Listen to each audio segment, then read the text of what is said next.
إن الحمد لله نحمده ونستعينه ونستغفره ونعوذ بالله من شرور أنفسنا ومن سيئات أعمالنا من يهده الله فلا مضل له ومن يضلله فلا هادي له أشهد أن لا إله إلا الله وحده لا شريك له وأشهد أن محمدًا عبده ورسوله أما بعد فإن خير الحديث كتاب الله وخير الهدي هدي محمد صلى الله عليه وسلم وشر الأمور محدثاتها وكل محدثة بدعة وكل بدعة ضلالة وكل ضلالة في النار. أعوذ بالله السميع العليم من الشيطان الرجيم. بسم الله الرحمن الرحيم. يا أيها الذين آمنوا اتقوا الله حق تقاته ولا تموتن إلا وأنتم مسلمون. يا أيها الناس اتقوا ربكم الذي خلقكم من نفس واحدة وخلق منها زوجها وبث منهما رجالا كثيرا ونساء واتقوا الله الذي تساءلون به والأرحام إن الله كان عليكم رقيبا. يا أيها الذين آمنوا اتقوا الله وقولوا قولا سديدا يصلح لكم أعمالكم ويغفر لكم ذنوبكم ومن يطع الله ورسوله فقد فاز فوزا عظيما. وقال الله تعالى في كلامه المجيد وفرقانه الحميد وما هذه الحياة الدنيا إلا لهو ولعب إلى آخر الآية. تمام قسم کی تعریف، توصیفات، کبریاء و بڑائی اس اللہ رب العالمین کے لیے لائق اور زیبا ہے جس نے ہمیں انسان اور اشرف المخلوقات بنا کر پیدا کیا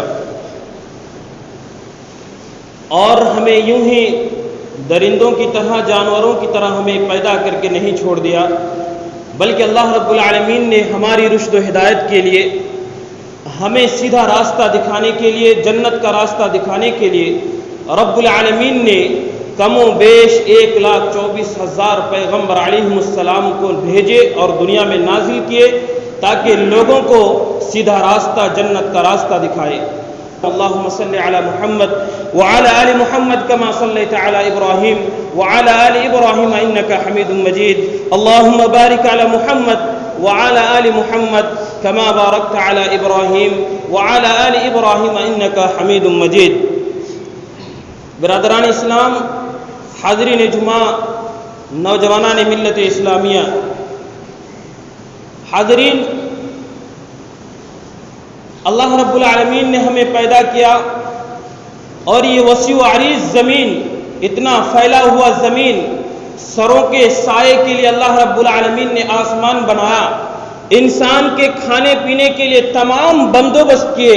رب العالمین نے پیاس سے انسان کے پیاس کو بجھانے کے لیے رب العالمین نے میٹھے چشموں کو جاری کیا اور میٹھا پانی کا انتظام کیا.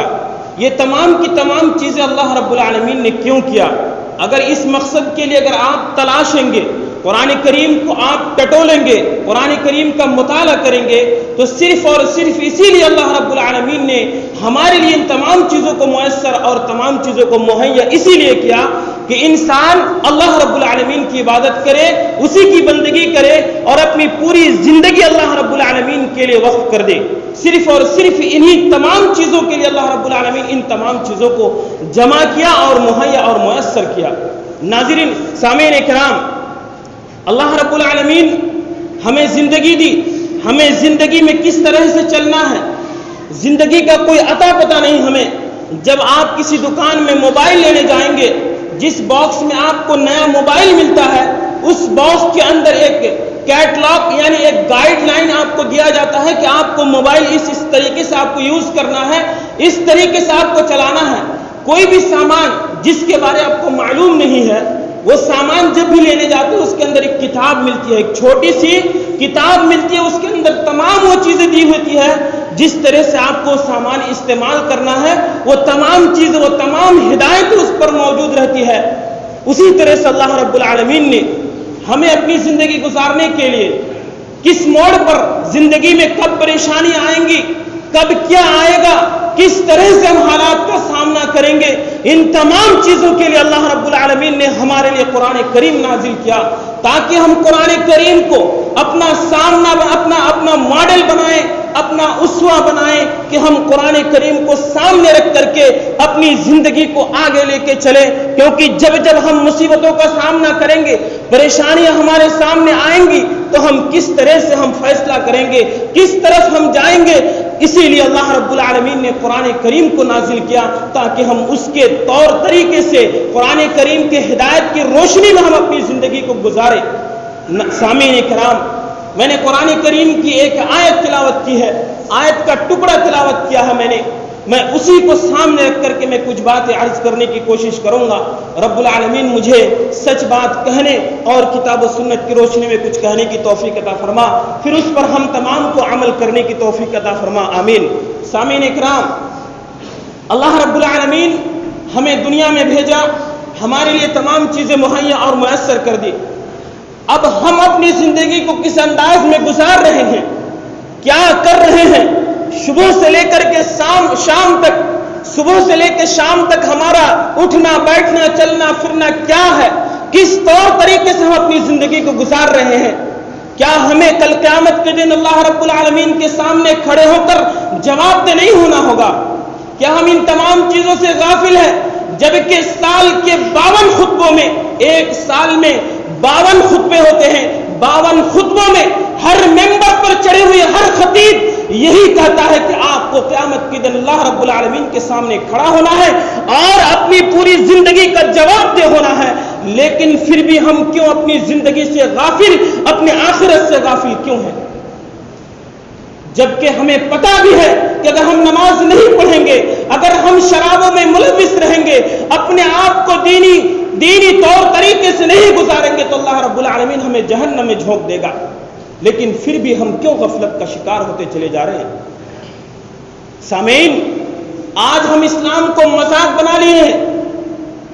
اگر آپ اسلام کی تاریخ کو دیکھیں اور اسلام ہم تک جو پہنچا ہے، اتنا صاف شفاف اسلام جس پر ہم عمل کرتے فخر محسوس کرنا چاہیے تھا، لیکن ہم اسلام کو نہیں اپناتے ہیں، شریعت کو نہیں اپناتے ہیں، اپنے آزادانہ زندگی گزارنے پر ہم فخر محسوس کرتے ہیں کہ ہم ماڈرن دور کے نوجوان ہیں، ہم ماڈرن ہیں، ہم اپنے آپ پر خوش ہیں۔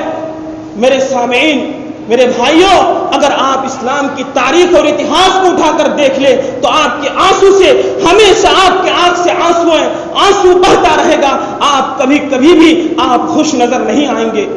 کیا آپ اللہ کے رسول صلی اللہ علیہ وسلم کی زندگی سے واقف نہیں ہیں کہ اللہ کے رسول صلی اللہ علیہ وسلم نے اسی اسلام کے خاطر کیسی قربانیاں دی ہیں، جس اسلام کو آج ہم مذاق بنا رہے ہیں؟ اگر آپ اس کی تاریخ اٹھا کر دیکھیں تو آپ کو نیند نہیں آئے گی۔ ہمارے صحابہ کرام نے ایسی قربانیاں دی ہیں، اللہ کے رسول صلی اللہ علیہ وسلم نے ایسی قربانیاں دی ہیں کہ آپ کے تصور سے بھی وہ چیز نہیں، تصور میں بھی نہیں آ سکتی ہے۔ اللہ کے رسول صلی اللہ علیہ وسلم پتھر کھا کر کے زخم ہو کر کے بے ہوش ہو کر گر گئے ہیں، لیکن امتی امتی کہہ کر کے ہمیشہ اپنی زندگی گزاری ہے۔ اللہ کے رسول صلی اللہ علیہ وسلم جب بھی نماز میں کھڑے ہوتے تھے، تہجد کی نماز پڑھتے تھے، ہمیشہ یہی دعا کرتے تھے، امتی امتی، میرے امت کے لوگوں، میرے امت کے لوگوں، اللہ میری امت کو بچانا، میری امت کو بچانا۔ لیکن آج امت جس اسلام کو بچانے کے لیے ہمارے صحابہ اکرام نے اپنے بیویوں کو بیوہ کر دیا، اپنے بچوں کو یتیم کر دیا،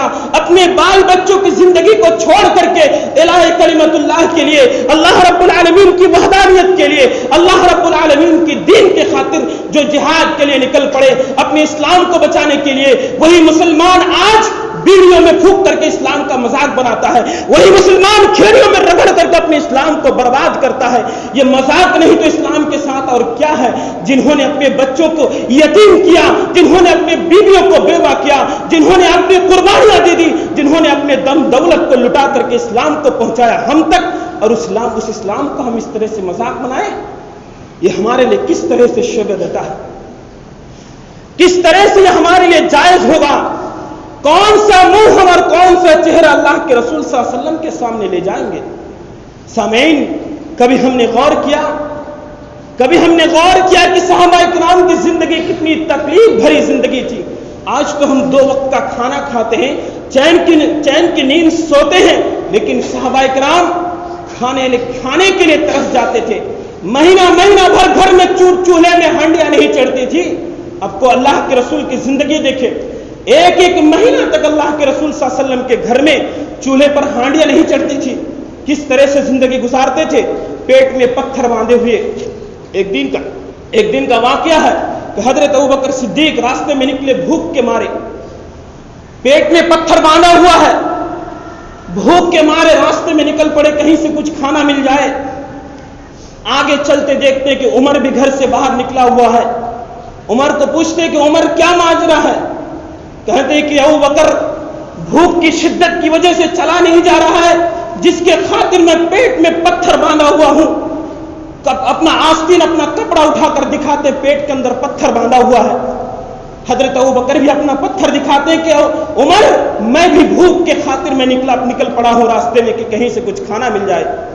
آگے چلتے ہی اللہ کے رسول سے ملاقات ہوتی ہے، اللہ کے رسول سے ملاقات ہوتی ہے۔ اللہ کے رسول دریافت کرتے ہیں، اے ابوبکر تم راستے میں کیوں نکل پڑے ہو؟ کیا ماجرا ہے؟ رو کر بلک کر کہے اللہ کے رسول صلی اللہ علیہ وسلم، کئی دن سے بھوکا ہوں اور بھوک کے مارے چلا نہیں جا رہا ہے، جس کی وجہ سے پیٹ میں پتھر باندھ لیا ہوں۔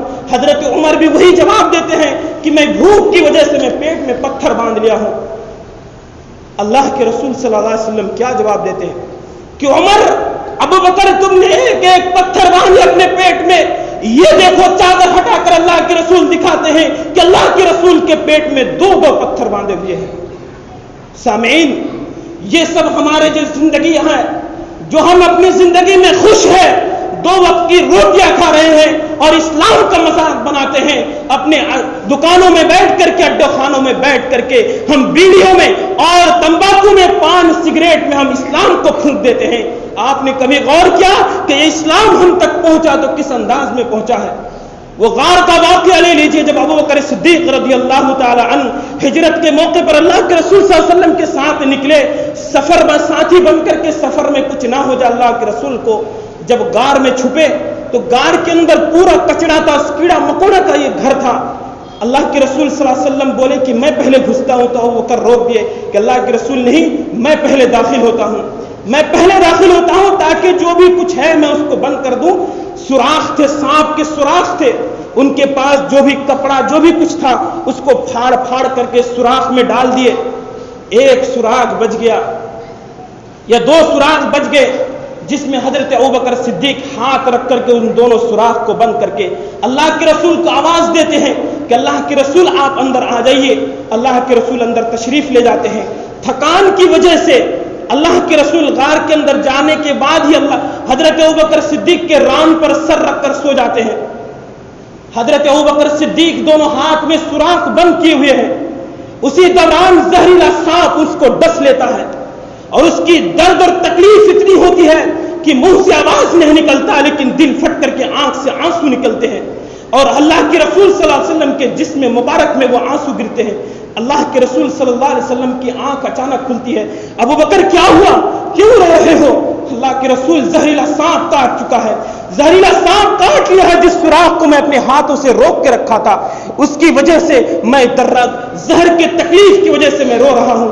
اللہ کے رسول صلی اللہ علیہ وسلم وہاں اس جگہ پر اپنے لعاب دہن اپنی تھوک لگا کر کے اس جگہ کو صحیح کرتے ہیں. یہ تکلیف اور یہ قربانیاں صحابہ کرام کی ہے. ہم دین کے خاطر کون سی قربانیاں دیتے ہیں, کون سی قربانیاں دیتے ہیں؟ 5 وقت کی نماز پڑھنا ہمارے لیے دشوار اور مشکل بن جاتا ہے, جبکہ اتنا آسانی کے ساتھ ہم تک اسلام پہنچا ہے, اتنی آسانی کے ساتھ اسلام پہنچا ہے, پھر بھی ہم ماننے کے لیے تیار نہیں, نماز پڑھنے کے لیے تیار نہیں, قرآن و سنت کے مطابق زندگی کے لیے تیار نہیں, داڑھی چھوڑنے کے لیے تیار نہیں کہ یہ تو فیشن ہے, یہ تو ماڈرن زمانہ ہے, ہم ان پر زندگی گزاریں گے. میرے نوجوانوں, کیا یہ زندگی کا جواب اللہ رب العالمین کے پاس دے پائیں گے؟ ہر امتحان میں, زندگی کے جتنے بھی امتحانات ہوتے ہیں, ہر امتحان کا پیپر جو کوشچن ہوتا ہے وہ آؤٹ نہیں ہوتا, وہ معلوم نہیں ہوتا کسی کو. اس کی تیاریاں کرتا ہے کہ مجھے امتحان میں بیٹھنا ہے, اور جتنی کتابیں پڑھنا ہوتا ہے, جتنا پیسہ خرچہ کرنا ہوتا ہے, جتنا ٹیچر کو ٹیوشن لگانا رہتا ہے, سب کچھ انتظام کرتا ہے انسان صرف ایک امتحان میں پاس ہونے کے لیے. اس کا سوال بھی معلوم نہیں, لیکن قیامت کا دن کا سوال ایسا سوال ہے جو ہر ایک کو معلوم ہے. وہ سوال سب کو معلوم ہے, صرف اس سوال کے مطابق ہمیں تیاری کرنا ہے اور ہم کو جا کر کے اللہ رب العالمین کی جو ہمیں زندگی دی اس میں اس کا رزلٹ لکھنا ہے, اس کا آنسر دینا ہے. سوال بھی آؤٹ, رزلٹ بھی معلوم, لیکن پھر بھی اکثریت 100 میں سے 99 لوگ 90 لوگ جہنم میں دھوکے جائیں گے, 1 ہی لوگ یا 10 لوگ کامیاب ہوں گے. ایسا کیوں؟ اگر زندگی میں اگر سوالات معلوم ہو جائے تو 100 کا 100 نمبر ہر کوئی لائے گا, لیکن آخرت کا سوال ہمیں معلوم ہے لیکن پھر بھی ہم قیامت کے دن کامیاب نہیں ہو پائیں گے. کیوں؟ صرف شیطانیت کی وجہ سے.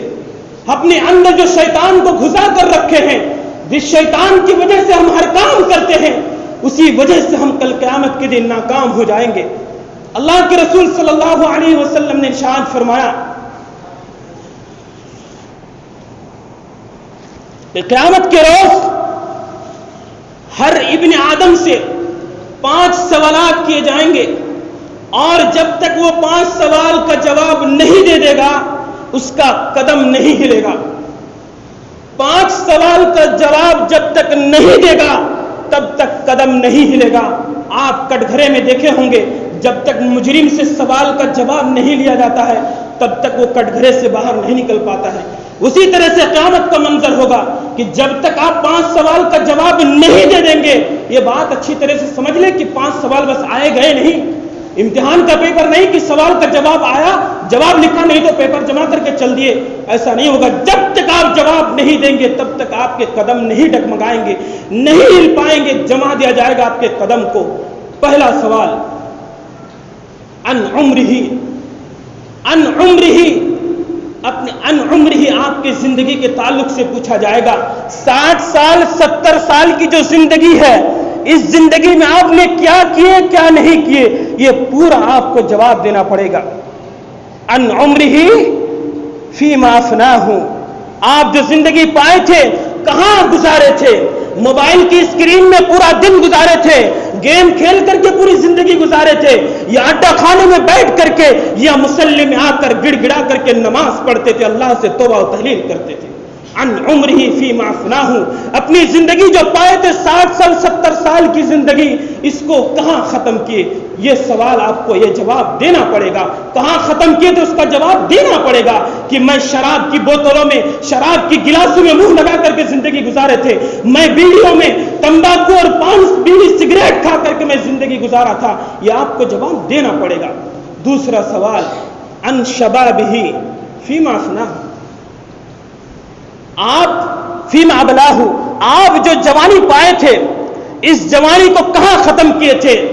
جو جوانی میں جوش ہوتا ہے کہ ہر ناممکن چیز کو ممکن کرنے کی کوشش کرتا ہے, اس جوش کو تم نے کہاں ختم کیا تھا؟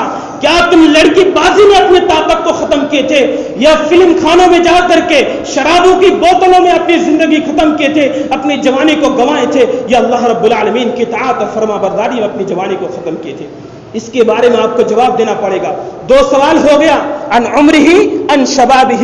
تیسرا سوال ومالہ من این اکتسبہ، مال کے تعلق سے کہ تم نے کمایا کہاں سے تھا، حلال طریقے سے کمایا تھا یا حرام طریقے سے کمایا تھا، تم نے اس کو کہاں سے کمایا تھا؟ سوال ہوگا، کیا ہم جواب دے پائیں گے اللہ رب العالمین کے سامنے کھڑے ہو کر کہ اللہ رب العالمین میں نے اس کی زمین کو مار کر کے، میں نے بیڑی بیچ کر کے میں نے پیسہ کمایا تھا، میں تمباکو کا کاروبار کر کے میں کمایا تھا، میں سود خوری کر کے میں اپنے پیسے کو کمایا تھا، اپنے بال بچوں کی پرورش کیے تھے؟ کیا آپ یہی جواب دے پائیں گے اللہ رب العالمین کے سامنے؟ مال جو کمایا تھا کہاں سے کمایا تھا؟ اور اتنے پر بھی نہیں آپ کو ختم کیا جائے گا، آپ اس کو کہاں خرچ کیے تھے؟ کمایا کہاں سے، خرچ کہاں کیا؟ دو سوال مال کے تعلق سے ہوگا کہ کمایا کہاں سے، لایا کہاں سے، کسی کی چوری ڈکیتی کر کے یا کہیں سے حلال طریقے سے خون پسینہ ایک کر کے کمایا تھا، یا پھر تم نے کسی کی چوری ڈکیتی یا حلال یا حرام طریقے سے کمایا تھا؟ اس کا جواب دینا پڑے گا۔ اور اس کو خرچ کہاں کیے تھے؟ دین کے نام پر 10 روپیہ دینے کے لیے جی کتراتا ہے، لیکن بیڑی اور پان اور شراب کھانے میں جا کر کے 200-500-1000 روپیہ خرچ کرنے کے لیے ہمارا جسم میں جھرجھری طاری نہیں ہوتا ہے، ہمیں تکلیف نہیں ہوتی ہے، ہم پیسے ایسے برباد کر دیتے ہیں۔ شریعت کے خلاف کام کرنا ہو تو ہمیں کوئی حرج نہیں ہے، کوئی حرج نہیں ہے۔ شریعت کے نام پر اگر مانگا جائے، دین کے نام پر مانگا جائے تو ہم دینے کے لیے تیار نہیں ہوتے ہیں۔ خرچ کہاں کیے تھے؟ اور 5واں سوال آپ سے یہ کیا جائے گا، جو جانتے تھے اس پر عمل کیے تھے یا نہیں؟ ہم کو معلوم ہے بیڑی کھانا حرام ہے، بیڑی پینا حرام ہے، سگریٹ پینا حرام ہے، تمباکو کھانا حرام ہے، شراب پینا حرام ہے، نماز چھوڑنا جائز نہیں، زکات دینا پڑے گا، لیکن ہم کیے تھے؟ معلوم تو تھا لیکن کیے تھے یا نہیں؟ یہ 5 سوال ہر انسان سے ہوگا، ہر بنی آدم سے ہوگا۔ کیا ہم 5 سوال کی تیاریاں کی ہے؟ جب ہم کسی ڈاکٹر کے پاس جاتے ہیں اور ڈاکٹر کہتا ہے کہ آپ کو ڈائبٹیز ہو گیا، شوگر ہو گیا ہے، تو ڈاکٹر کہتا ہے آپ کو آلو نہیں کھانا ہے، آپ کو چائے جو نہیں پینی ہے شکر والی، یعنی چینے کا چائے نہیں پینا ہے، مٹھائی نہیں کھانا ہے۔ زندگی بچانے کے لیے اللہ نے جتنی زندگی دی اتنا ہی جئیں گے۔ کوئی مل کر کے 1 سیکنڈ آپ کی زندگی میں اضافہ نہیں کر سکتا ہے، اور 1 سیکنڈ پہلے مر بھی نہیں سکتے ہیں۔ 1 سیکنڈ پہلے مریں گے بھی نہیں، اور 1 سیکنڈ پہلے مریں گے نہیں، اور 1 سیکنڈ سے زیادہ جئیں گے بھی نہیں جتنا اللہ رب العالمین نے آپ کے لیے زندگی لکھ رکھی ہے۔ تو اللہ رب العالمین جب ڈاکٹر کے پاس جاتے ہیں تو ڈاکٹر کہتا ہے یہ چیزیں مت کھانا اور یہ چیزیں کھانا۔ اگر آپ کو فیٹ ہو گیا، موٹاپا ہے، تو بیل کا گوشت مت کھانا، یہ مت کرنا، مچھلی مت کھانا، انڈا مت کھانا، صرف سبزیاں کھانا۔ زندگی دل تو چاہتا ہے کہ یہ تمام چیزیں کھائیں، لیکن اپنے آپ کو حفاظت محفوظ رکھنے کے لیے ڈاکٹر کی بات کو مان کر کے ہم تمام چیزوں کو ترک کر دیتے ہیں کہ لیکن احکم الحاکمین اللہ رب العالمین اور نبی کریم صلی اللہ علیہ وسلم نے ہمیں جنت میں لے جانے کے لیے بیڑی کو چھوڑنے بولا، تمباکو کو چھوڑنے بولا، سگریٹ کو چھوڑنے بولا، نماز پڑھنے کے لیے کہا تو ہم تیار نہیں۔ میرے بھائیو، کون سا چہرہ اللہ رب العالمین کے سامنے لے جائیں گے؟ اگر آج ہم نہیں سدھرے، ابھی نہیں سدھرے، ابھی سے تہیہ اور ارادہ نہیں کیا تو ہم کبھی بھی ہم عمل نہیں کر سکتے، کبھی بھی ہم دین پر نہیں چل سکتے ہیں۔ ہمیں کیا چیز اللہ رب العالمین کے پاس لے جانا ہے، ہمیں کیا دکھانا ہے، ہماری زندگی کیسی گزر رہی ہے۔ ہم صرف غریبی کا رونا نہ روئے کہ ہم غریب ہیں، ہم کہاں سے لائیں گے؟ صحابہ کرام آپ سے زیادہ غریب تھے، اللہ کے رسول آپ سے زیادہ غریب تھے۔ ہم تو 2 وقت کا کھانا کھا رہے ہیں، گھر میں ہر وقت ہر ٹائم چولہے پر ہانڈیاں چڑھ رہی ہے، لیکن صحابہ کرام کی زندگی میں مہینہ تک بھوکے رہے ہیں۔ تو کیا ہمیں ایسی ہی زندگی گزار لینی جانوروں جیسی کہ ہم پیدا ہوئے بال بچوں کو تھوڑا بہت ادھر ادھر کر دی؟ جیسے جانور بچوں کو دودھ پلاتا ہے، جب وہ کچھ چلنے پھرنے کے لائق ہوتا ہے تو اپنے بچوں کو بڑے ہونے کے بعد سینگ سے مارتا ہے، اور ہماری حالت بھی وہی ہے۔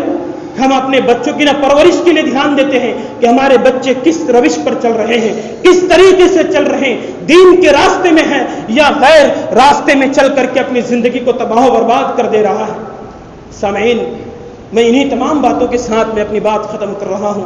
اللہ رب العالمین سے دعا گو ہوں کہ رب العالمین ہمیں جو زندگی ملی ہے رب العالمین تیرے اطاعت و فرما برداری میں گزارنے کی توفیق دے۔ رب العالمین ہم جب تک جی اللہ رب العالمین اسلام اور ایمان اور اعلاء کلمت اللہ کی اس کی بلند کرنے کے لیے اپنے آپ کو اس کے لیے وقف کرنے کے لیے اللہ رب العالمین کو توفیق دے۔ رب العالمین 5 وقت کی نمازیں ہمیں پابندی کے ساتھ پڑھنے کی توفیق عطا فرما۔ رب العالمین جو شریعت کے خلاف کام ہے، جو دین کے خلاف کام ہے، رب العالمین ان تمام چیزوں سے باز آنے کی تو ہمیں توفیق دے۔ الہ العالمین جب تک ہم جیے اسلام پر جیے، جب ہمارا خاتمہ ہو تو قرآن اور ایمان پر ہو۔ بارک اللہ لنا ولکم فی القرآن المجید ونفعنی وإياكم بالآيات والذكر الحكيم إنه تعالى جواد كريم ملك بالرعوف الرحيم۔